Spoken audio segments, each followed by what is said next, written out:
Bonjour à tous et bienvenue dans cette nouvelle vidéo. Alors, dans cette vidéo, on va voir un peu ce qui nous attend cette semaine. C'est une semaine assez chargée qui sera très intéressante pour mon style de trading, pour les gens qui traitent les événements risqués. Et donc, cette semaine sera assez décisive. On a assez de grosses news économiques prévues, notamment avec assez de décisions de banque centrale. On a des chiffres d'inflation aussi cette semaine. Et donc, dans cette vidéo, on va essayer de voir ce à quoi on peut s'attendre avec toutes ces news économiques-là. Et donc, comme d'habitude, avant de continuer, n'oublie pas de liker, de t'abonner, ça fait plaisir et ça donne la force. Alors, on commence tout de suite avec le lundi. Le lundi, bon, il n'y a rien d'intéressant dans le calendrier, à part peut-être quelques chiffres de salaire en Europe, voilà. La semaine passée, on a eu décision de taux d'intérêt en Europe. Et donc, ensuite, on a eu la prise de parole de Madame Lagarde, la présidente. Et donc, ce qui ressort de tout ça, c'est qu'on n'est pas sûr de ce qui va se passer en octobre. Parce que la prochaine réunion de la Banque centrale d'Europe, c'est en octobre. Le marché s'attendait à quasi 100% que les taux soient maintenus, vous voyez.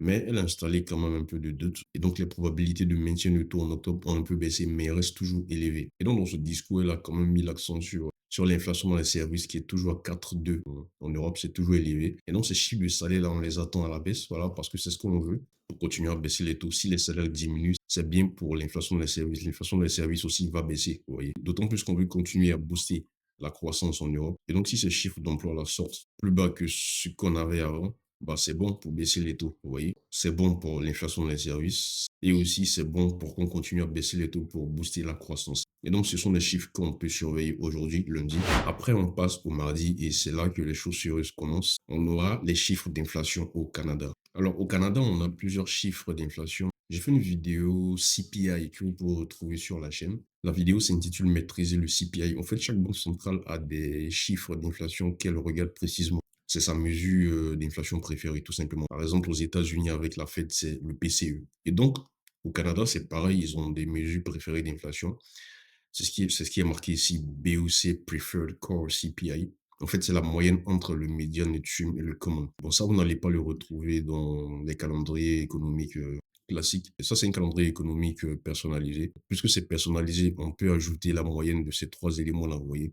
Et donc, on va bien surveiller ces trois éléments-là, le CPI, median, le trim et le common. Et donc, largement, ces chiffres d'inflation sont attendus à la baisse. Mais au Canada, il faut dire que le gouverneur de la Banque centrale, il était récemment à Londres. Il a évoqué la possibilité de baisser plus les taux. Parce qu'au Canada, présentement, ça ne se passe pas trop bien. Si on prend le chômage au Canada, il a grimpé plus qu'aux États-Unis. Regardez. Au Canada, actuellement, on est à 6,4. Aux États-Unis, on est à 4,2. Vous voyez.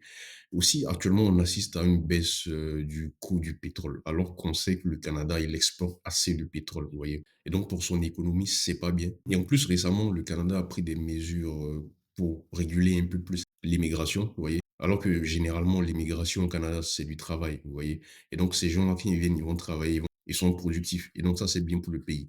Alors que récemment, ils ont pris des mesures pour limiter un peu ça, vous voyez. Et donc, quand on met tout ça ensemble, bah, c'est mauvais, on craint une stagnation au Canada. Et donc, il parlait de ça récemment à Londres. Et donc, c'est ce qui est marqué ici. Les inquiétudes grandissent quant à la possibilité que la chute des prix du pétrole, la hausse du chômage et la baisse des niveaux d'immigration puissent conduire le Canada au bord de la stagnation. Et donc, il a parlé de ça. C'était à Londres qu'il a parlé de ça. Et donc, pour lutter contre tout ça, pour essayer de mettre un peu de boost dans l'économie et tout, c'est toujours la même chose. On peut baisser plus les taux d'intérêt, vous voyez. D'autant plus que l'inflation, bon, actuellement, on est à 2,5. On est assez proche quand même de l'objectif, vous voyez. Et donc, on a de la marge de manœuvre. On peut se permettre de baisser plus les taux.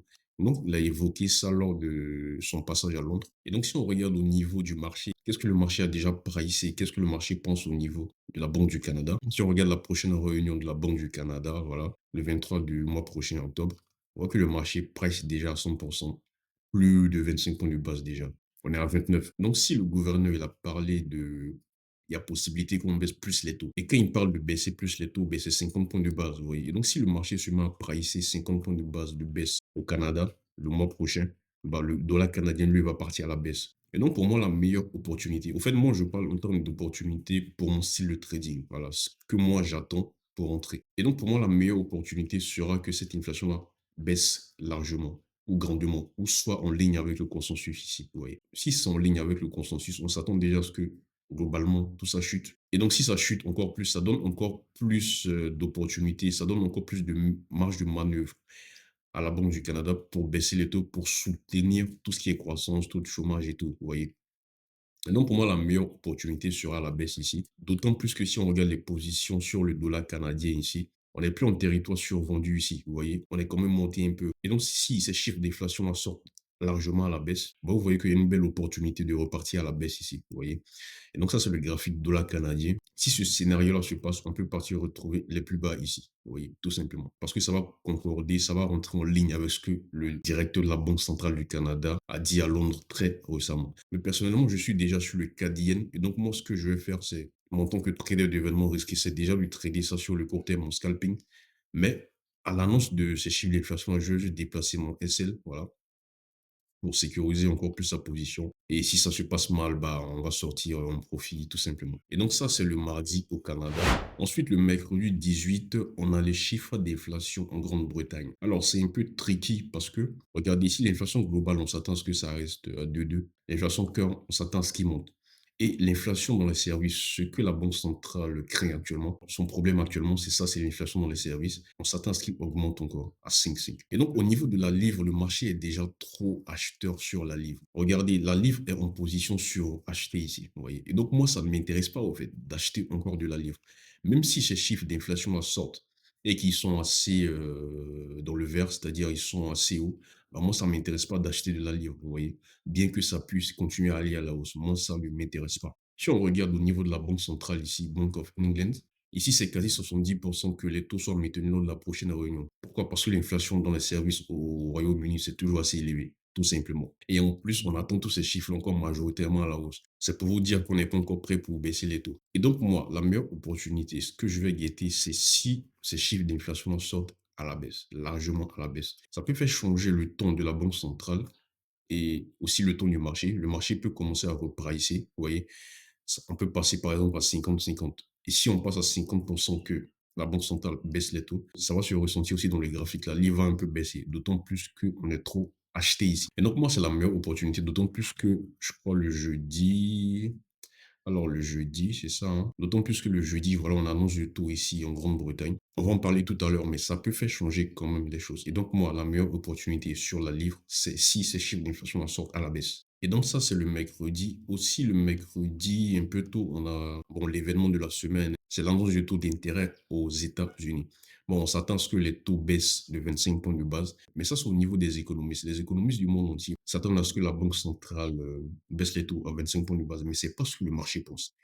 Si on regarde ici, Fed, ici, le marché pense à 100%. Le marché est déjà positionné pour ça. Le marché a déjà pricé ça à 100% que les taux vont baisser à plus même de 25 points de base. Là, on a 39,75. Ça veut dire que le marché price à peu près 80% de chances que la Fed baisse les taux à 50 points de base, vous voyez. Et donc, le marché est déjà positionné pour ça. D'ailleurs, moi-même, ça m'étonnait un peu parce que je trouve que le marché est trop dovish sur la devise.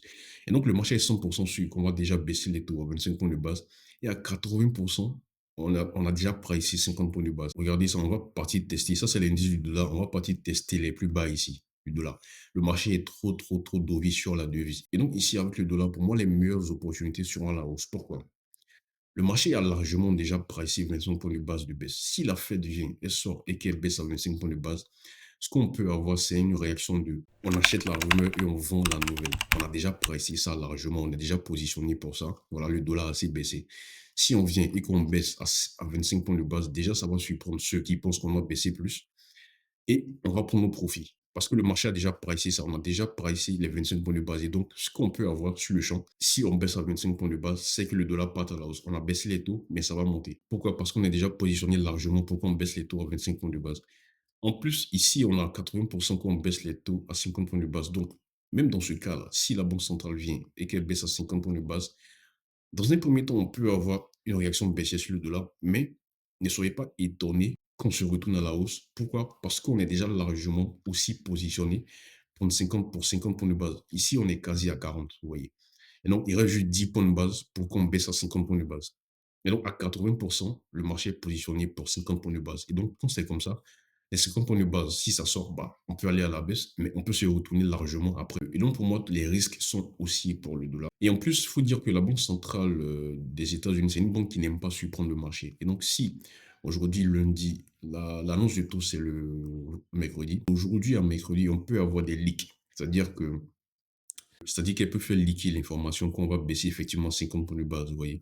Pour que le marché price ici les 50 points de base, effectivement, le dollar va partir à la baisse. Et donc, quand il y aura l'annonce, bah, on ne sera pas étonné, il n'y aura pas de mouvement, vous voyez. C'est une banque qui n'aime pas surprendre le marché. Et donc, c'est quelque chose à surveiller. Surveillez votre Twitter. Restez à l'écoute de ce qui va se passer parce que la Banque centrale peut faire liquer l'information. Si elle compte baisser les taux à 50 points de base, il y a de grandes chances qu'elle fasse liquer cette information-là, vous voyez. Et donc, restez à l'écoute tant qu'on n'a pas encore ces chiffres de taux d'intérêt là aux États-Unis. Et on aura aussi les projections des membres de la Fed pour les prochains taux d'intérêt, vous voyez. Et donc, si on voit que dans les projections, largement, les membres de la Fed s'attendent à ce que dans les 2 prochaines réunions, parce qu'on aura encore 2 réunions de la Fed avant la fin de cette année, s'ils s'attendent à ce que lors des 2 prochaines réunions, bah, la banque centrale baisse les taux à 25 points de base, vous voyez que c'est pas en ligne avec ce que le marché pense et donc le dollar ici lui a parti largement à la hausse. Ça sera assez violent comme réaction. On a baissé les taux, mais le dollar va monter assez largement. Dans ce cas-là, pourquoi? Parce qu'on a largement pricé de mauvaises nouvelles dans le dollar. Le dollar a trop baissé. Le marché est déjà positionné à la baisse sur les 25 points de base et quasi 100%, 50 points de base. Et donc, pour moi, tous les risques restent à la hausse encore sur le dollar américain. On aura les meilleures opportunités à la hausse. Le seul cas qui peut se présenter pour que le dollar continue largement sa baisse, c'est si effectivement la Banque centrale vient et qu'elle baisse à 50 points de base. Si elle ne provient pas déjà le marché, si dans les projections des membres de la Fed, on a encore 50 points de base de baisse de taux dans l'une des 2 dernières réunions, et si la prise de parole de Powell est assez dovish, vous voyez, s'il vient et qu'il parle de crainte de récession, si son discours est assez mauvais, bah vous allez voir que le dollar, lui, va continuer à tanker. Il va continuer à tanker largement ici à la baisse, vous voyez. Et donc, ça sont les différents scénarios du dollar. Personnellement, pour moi, le meilleur scénario sera à la hausse sur le dollar. Ensuite, un peu tard le mercredi, on aura les chiffres de croissance PIB en Nouvelle-Zélande. Bah, on s'attend à ce que ça baisse largement, en fait. Faut dire qu'après cette grosse chute-là, approximativement ici, c'est là que la Banque centrale de Nouvelle-Zélande est sortie pour baisser les taux d'intérêt avec un ton assez dovish, vous voyez, avec un ton assez dovish. Mais on a vu quand même que le dollar néo-zélandais a récupéré un peu quand même de valeur parce que cette baisse-là, c'était violente, tout simplement. C'était dur aussi aux conditions du marché global. Quand le risque revenait petit à petit, et donc les devises risque on prenaient un peu de valeur, corrigeaient un peu la baisse qu'on avait connue ici. Et donc la Banque centrale est sortie, elle a baissé les taux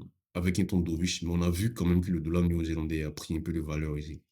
Et donc, pour moi, il y a toujours des risques que le dollar néo-zélandais continue sa baisse. Parce que, bon, la Banque centrale de Nouvelle-Zélande, elle est dovish, tout simplement. Et en plus, regardez les projections du marché. On s'attend largement à ce que ça baisse. Tous ces chiffres-là, avant, ils étaient positifs. On s'attend à ce que ça sorte négativement, en fait, tout simplement, en termes de croissance. Et donc, pour moi, je suis toujours baissé sur le dollar néo-zélandais. Et donc, pour trader le dollar néo-zélandais, la meilleure paire, c'est l'AUD-NZD. J'ai fait déjà une vidéo pour parler de ça. Pour moi, c'est ma meilleure paire du Forex. En termes de différentiel de politique monétaire, c'est la paire la plus abordable. C'est la paire la plus facile à trader. D'autant plus que suite à ça, après, très tôt le jeudi, voilà, ici le jeudi, on aura les chiffres d'emploi en Australie. La Banque centrale d'Australie est toujours à hawkish. Elle a légèrement baissé, mais elle est toujours à hawkish. Elle va maintenir les taux assez élevés aussi longtemps que possible. Et donc, la meilleure opportunité, c'est si ces chiffres-là, effectivement, sortent à la baisse. On a toujours ce différentiel de politique monétaire entre la Nouvelle-Zélande et l'Australie. Et donc, la meilleure paire à trader, c'est l'AUD-NZD à la hausse, tout simplement. Et donc, si ces chiffres en Nouvelle-Zélande sortent et que c'est assez mauvais, comme ce à quoi le marché s'attend. Et si ça sort encore pire que ça, c'est bien. Bah, la meilleure opportunité sera de prendre à l'achat de l'AUD-NZD. D'autant plus qu'il y a des éléments un peu plus complexes qu'on appelle les market internals. Actuellement, ces éléments-là suggèrent qu'il y a des risques haussiers sur la paix AUD-NZD. Et donc, on attend juste des catalyseurs. Ces catalyseurs, ça peut être effectivement ces différents chiffres-là qu'on attend en Nouvelle-Zélande et en Australie. Et donc, ça, c'est le mercredi soir et le jeudi très tôt. Ensuite, on aura les taux d'intérêt en Grande-Bretagne. Voilà. Ici, on s'attend à ce que la Banque centrale maintienne les taux. J'en ai un peu parlé plus tôt lorsque je parlais des chiffres d'inflation en Grande-Bretagne. Le marché s'attend largement à ce que ces taux-là restent inchangés. Contrairement à la Banque centrale des États-Unis, la Banque centrale de Grande-Bretagne, c'est une banque qui s'en fout. C'est-à-dire que elle s'en fout de surprendre le marché ou pas. Vous voyez, ça, c'est pas son problème. Le marché s'attend ici, BO, à ce que ces taux-là soient maintenus. Mais avec les chiffres d'inflation, s'ils sortent assez négativement, bah, ces chiffres-là peuvent être un peu mitigés. Ça peut être du 50-50, vous voyez. Et donc, si c'est du 50-50 ici, et que la Banque centrale vient, elle maintient les taux, et que son ton, soit c'est dovish, soit c'est hawkish, on peut avoir du mouvement dans ces deux cas. Mais moi, je privilégie plus des mouvements baissiers. Pourquoi? Si ces chiffres d'inflation sortent négativement et que le marché reprice un peu, vous voyez, disons du 50-50 ici, la probabilité de baisse de taux ici, et que le vote de ceux qui pensent ici que le taux doit rester inchangé, présentement, on s'attend à ce que 7 membres, ils sont 9, on s'attend à ce que 7 membres votent en faveur des taux inchangés.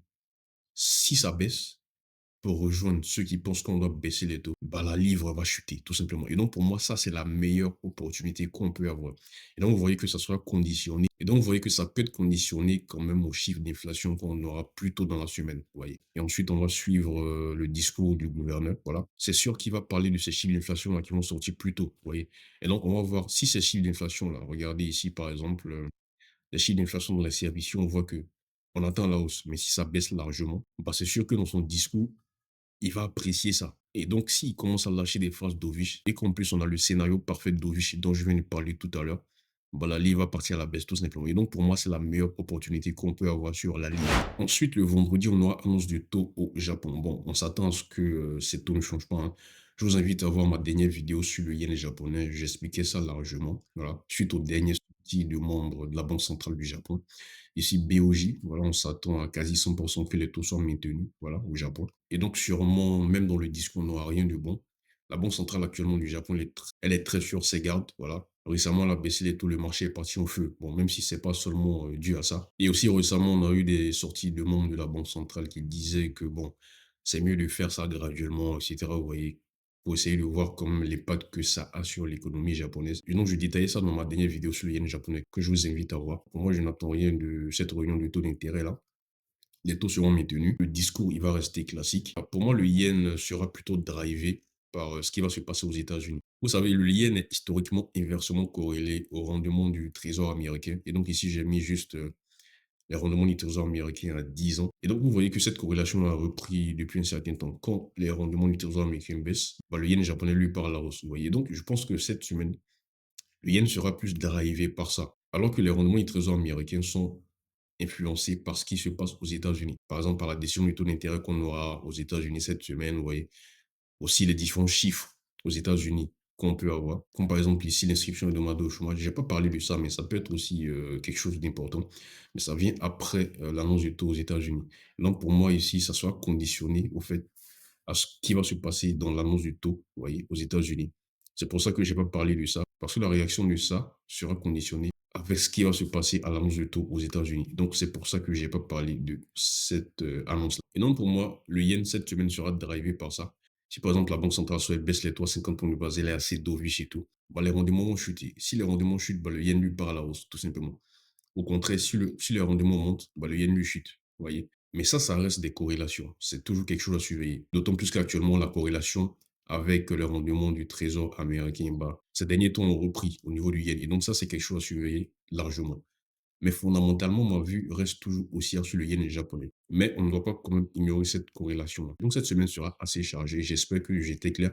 On a aussi des discours de différents membres de banque centrale à surveiller aussi. Voilà. Toujours intéressant de voir ce qu'ils disent. Et donc, j'espère que cette vidéo était assez claire. S'il y a des questions, laisse-les en commentaire et on se dit à très bientôt.